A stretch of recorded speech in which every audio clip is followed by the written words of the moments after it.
যা করে আমরা কিন্তু তা করতে পারি না। সো এটা শুধু তোমার জন্য মানে স্পেশাল ভিডিও, এটা শুধু তোমার জন্য স্পেশাল ভিডিও, এটা কিন্তু পোস্ট করা যাবে না। কি এমন ভিডিও আছে শাকিব খানের সাথে যা তিনি মানা করলেন সোশ্যাল মিডিয়াতে আপলোড না দেওয়ার জন্য? তো দর্শক চলেন আমরা তার মুখ থেকেই বিস্তারিত গল্প শুনবো। শাকিব ভাই আপনাকে অনেক ভালোবাসি। যে শুধু সবাই যা করে আমরা কিন্তু তা করতে পারি না।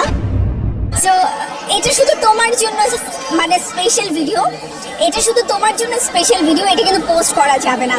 আর যারা জিমে টুকটাক আসতেন তারা একটু লুকিয়ে লুকিয়ে শাকিব ভাইকে নিয়ে ভিডিও করতো তাদের ভিডিওতে রিচ পাওয়ার জন্য। তো একদিন আমার মনে হলো যে ওয়াই নট আমি একটা সেলফি তুলে রাখি। তো শাকিব ভাইয়ের সাথে সেলফি তুলছিলাম, তখন উনি আবার হচ্ছে ক্রস ট্রেনার করছিল। তো আমি ভিডিও করছিলাম, ক্রস ট্রেনিংটা হচ্ছে চলে আসলো ভিডিওতে। তখন শাকিব ভাই বলছে যে শুধু সবাই যা করে আমরা কিন্তু তা করতে পারি না। সো এটা শুধু তোমার জন্য মানে স্পেশাল ভিডিও, এটা শুধু তোমার জন্য স্পেশাল ভিডিও, এটা কিন্তু পোস্ট করা যাবে না। পোস্ট করতে হলে আসো আমরা ছবি তুলি। সো আমরা ভিডিওটা রেখে শাকিব ভাইয়ের সাথে ছবি সেলফি তুলেছিলাম, বাট আমি ওই সেলফিটা অ্যাকচুয়ালি পোস্ট করিনি। বিকজ আমার কাছে আসলে মনে হচ্ছে যে মানুষের সাথে আমার রেগুলার দেখা হয় তার পার্সোনাল লাইফের একটা অংশ আমরা যদি ফেসবুকে না দিই কি যায় আসে। তার ওয়েট লস একটা জার্নিতে ছিল, সেই সময়টাতে খুব আর্লি ইন দ্য মর্নিং সে জিমে চলে যেত। সাধারণত জিম তখন ফাঁকা থাকতো এবং নিজে নিজে একা একা জিম করে বেরিয়ে যেত।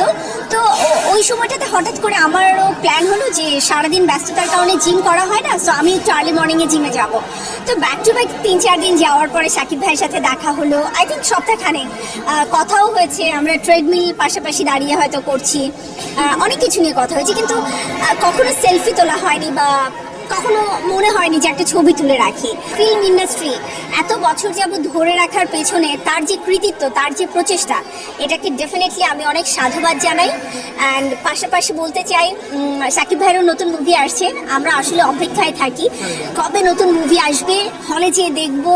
ইভেন মানে একটা মুভি এমনও হয় 4-5 বারও দেখা হয়ে যায়, বিকজ ফ্রেন্ডরা মিলে দেখতেও মজা, ফ্যামিলি নিয়ে দেখতেও মজা। So best of luck Shakib ভাই, আমরা আপনাকে অনেক ভালোবাসি।